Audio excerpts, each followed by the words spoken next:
Assalamualaikum warahmatullahi wabarakatuh. Selamat siang, selamat pagi, selamat sore. Baik teman-teman, mari kita belajar bersama tentang pemanfaatan sumber daya alam yang ada di Indonesia. Bagaimana potensi sumber daya alam di Indonesia? Sumber daya alam merupakan segala sesuatu yang ada di permukaan bumi dan dapat dimanfaatkan untuk memenuhi kebutuhan manusia. Potensi sumber daya ini mencakup hal yang ada di udara, daratan, dan perairan. Berdasarkan kelestariannya, sumber daya alam dapat dibedakan menjadi dua, yaitu sumber daya alam yang dapat diperbaharui dan sumber daya alam yang tidak dapat diperbaharui. Nah, berdasarkan kelestariannya, sumber daya alam dibagi menjadi sumber daya alam yang dapat diperbaharui, yaitu contohnya air, tanah, dan hutan. Yang kedua, sumber daya alam yang tidak dapat diperbaharui, contohnya minyak bumi dan batu bara. Potensi sumber daya alam di Indonesia dibagi menjadi tiga, yaitu yang pertama sumber daya alam hutan, yang kedua sumber daya alam tambang, yang ketiga sumber daya alam kemaritiman.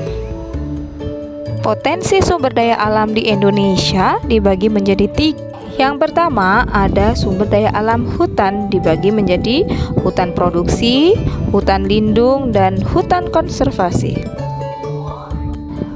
Hutan produksi adalah kawasan hutan yang dimanfaatkan untuk menghasilkan bahan baku produksi. Fungsi ekonomi hutan produksi adalah dapat memberikan manfaat optimal bagi masyarakat seperti memanfaatkan semua potensi yang terdapat di dalam hutan produksi seperti kayu dan rotan. Hutan lindung memiliki peran strategis dalam melindungi sistem daya dukung lingkungan hidup.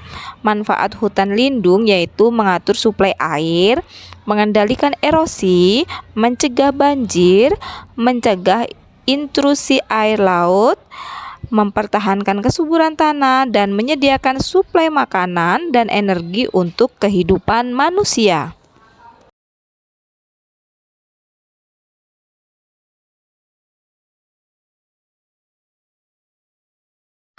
Dua, potensi sumber daya alam tambang dibagi menjadi bahan galian golongan A, bahan galian golongan B, dan bahan galian golongan C.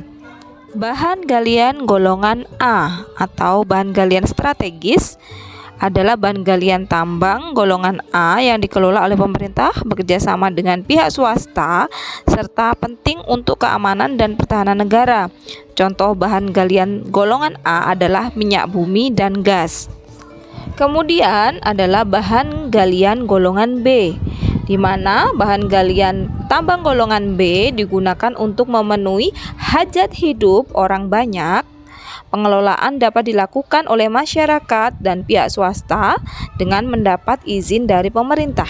Contoh bahan galian golongan B yaitu perak, emas, dan tembaga. Bahan galian golongan C atau tambang golongan C merupakan bahan tambang yang digunakan dalam kegiatan industri dan secara tidak langsung mempengaruhi hajat hidup masyarakat. Bahan galian ini dikelola oleh masyarakat. Contohnya bahan galian golongan C yaitu pasir dan batu kapur.